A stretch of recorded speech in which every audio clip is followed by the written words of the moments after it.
طلاب، في هذا الفيديو راح أتحدث حول الإزوفيغاس.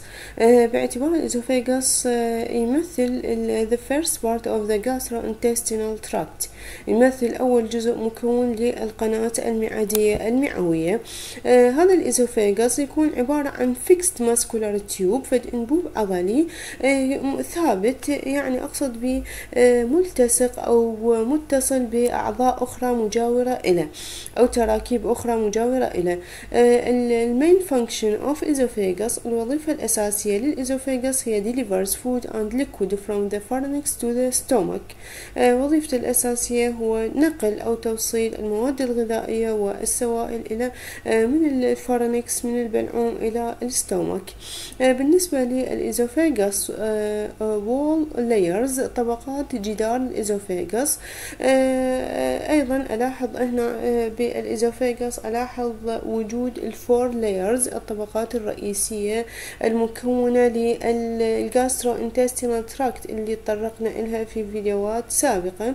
ذكرت لك إنه الجاسترو انتستينال تراكت وول، جدار القناة المعدية المعوية composed of four layers، 4 طبقات، وعددناهن في وقتها in general للقناة بشكل عام، اللي هي from lumen to outward، من الداخل إلى الخارج، ميوكوزا، سبميوكوزا، ماسكولاريس، اكسترنا and سيروزا or adventitia، وتحدثت عنهن بالتفصيل.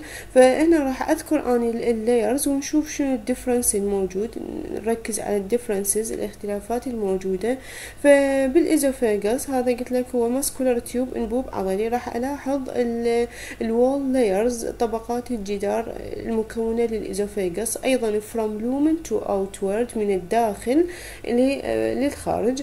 راح ألاحظ وجود الميوكوزا اللي هي الطبقة الداخلية الرئيسية، تتواجد هذه الطبقة.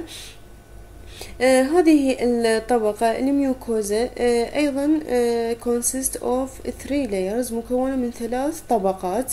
هذه ال3 طبقات هي epithelium، هنا طبقة ظهارية أو نطلق عليها lining epithelium، يعني بطانة ظهارية أو طبقة ظهارية مبطنة. هنا نوع الإبيثيليا الموجود هو non keratinized stratified squamous epithelium. نوع الخلايا المكونة للطبقة الظهارية هي خلايا حرشفية، تكون مطبقة ونان كيراتينايزد، وما تحتوي على طبقة متقرنة أو طبقة بروتينية متقرنة.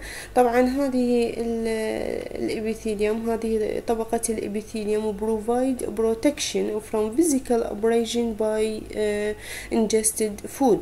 وجود هذه الطبقة راح يوفر لي الحماية منين؟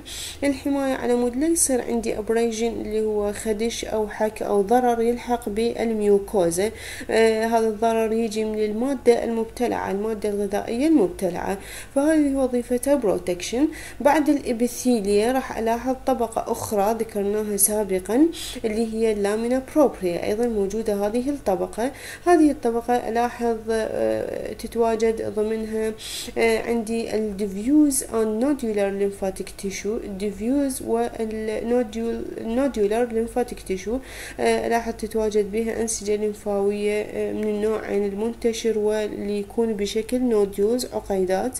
هذه طبعا الفانكشنز مالتها تكون الدفاع against any pathogenic organism، يعني الدفاع ضد أي جسم غريب، أي جسم ممرض، تمام.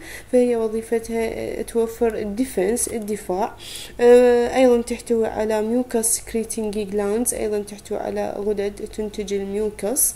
بعد اللامينا بروبريا أيضا ألاحظ وجود الماسكولاريس ميوكوزا، الطبقة العضلية، لكن هذه تابعة للميوكوزا، تعتبر الطبقة الثالثة المكونة للميوكوزا. هذه الطبقة لاحظ وياي هنا، هذه الطبقة is composed of longitudinally organized smooth muscle. its functions، الوظيفة الرئيسية مالتها ذاكر لك اياها اللي هي swallowing، الابتلاع. إذا تسترجع المعلومات وياي، المعلومات السابقة اللي انطيتك اياها سابقا، ذكرت لك انه الماسكولاريس ميوكوزا consist of two layers of smooth muscle cells. هذه الطبقة ذكرتها سابقا انه من ذكرت اللايرز، من ذكرت اللايرز المكونة للجاستروانتستينال تراكت in general، من ذكرت الطبقات بشكل عام للقناة. ذكرت انه هذه الماسكولاريس ميوكوزا تتألف من two layers، من طبقتين. هذه الطبقتين هي inner circular and outer longitudinal. inner circular طبقة داخلية يكون ترتيب السموث مازل سيل بها بشكل circular دوائر، و outer longitudinal طبقة خارجية يكون ترتيب السموث مازل سيل بها longitudinally بشكل طولي. تمام. فهنا بالإزوفيغاس ألاحظ أنه الماسكولاريس ميوكوزا تتألف من طبقة واحدة فقط اللي هي الأوتر اللي يكون بها ترتيب السموث مازل سيلز بشكل longitudinally. تمام. طبعا وجود هذه الطبقة بالإزوفيغاس لها وظيفة مهمة، وهي تساعد بعملية السوالوينج الابتلاع، أو نقول propels the content، يعني propels the content by shortening the tube، عن طريق يعني هنا دفع المادة الغذائية، تساعد دفع المادة الغذائية هي عن طريق تقلص يحصل، أو تقلص بالتيوب اللي هو الإزوفيغاس. فهنا تلاحظ وياي ألاحظ أنه أنا ما أحتاج هنا وجود الطبقة الأخرى اللي هي الانر سيركولر. تمام. لأنه أنا وظيفة الإزوفيغاس ذكرت لك إياها هي مجرد ديليفر، مجرد توصيل ونقل المادة الغذائية.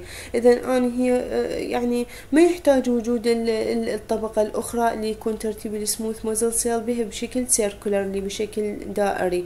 تمام. لأنه ذيك الطبقة أحتاجها في حال لو كانت الإزوفيغاس تؤدي وظائف أخرى such as digestion غيرها. تمام. فأنا ما أحتاج إن هي وظيفتها الأساسية فقط توصيل الفود والليكويد، delivers food and liquid only. تمام. فألاحظ هذا أول difference، إنه الماسكولاريس ميوكوزا فقط one layer، الانر سيركولر تكون absent معدومة. إذا عرفت الميوكوزا بها الثلاث طبقات، الإبيثيلية، اللامينا بروبريا، والماسكولاريس ميوكوزا. بعد الميوكوزا راح ألاحظ الصب ميوكوزا اللي هي يكون تركيبها dense irregular connective tissue.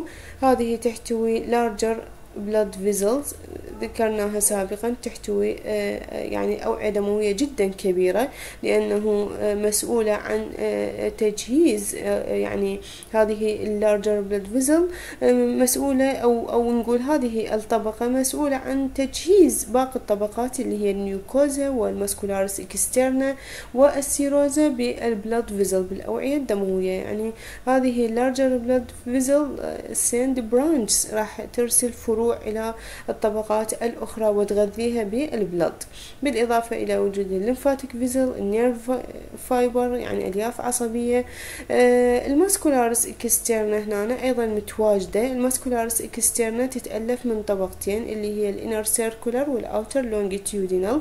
الطبقتين ألاحظهم متواجدين ضمن الماسكولاريس اكسترنا.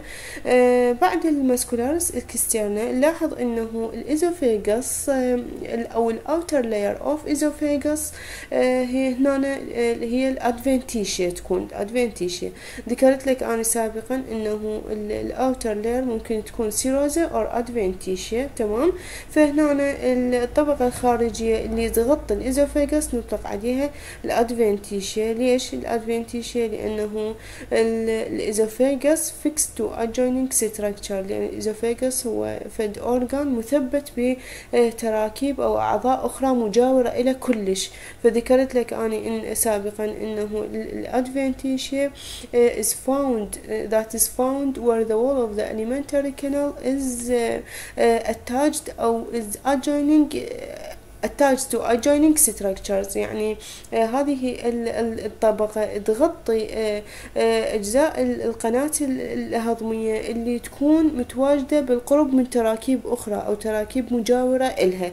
فهنا ألاحظ أنه الإزوفيغاس تغطى من الخارج بالأدفنتيشيا.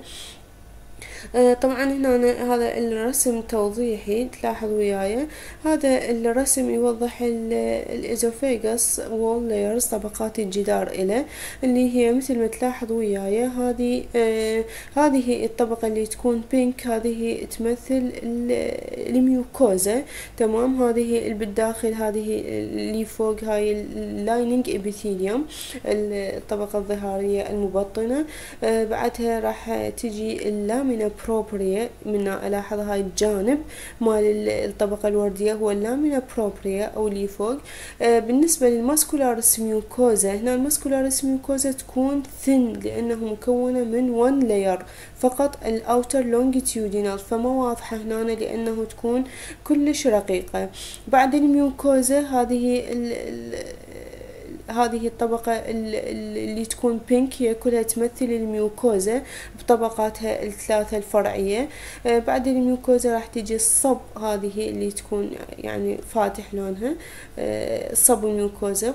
بعد الصب الميوكوزا راح تجي الماسكولاريس اكسترنا، اللي هي هذول الطبقتين، ماسكولاريس اكسترنا هذول الطبقتين، الانر سيركولر واوتر لونجيتيودينال، لان انا ذكرت لك الماسكولاريس اكسترنا متواجدة بها الطبقتين، الانر سيركولر والاوتر لونجيتيودينال.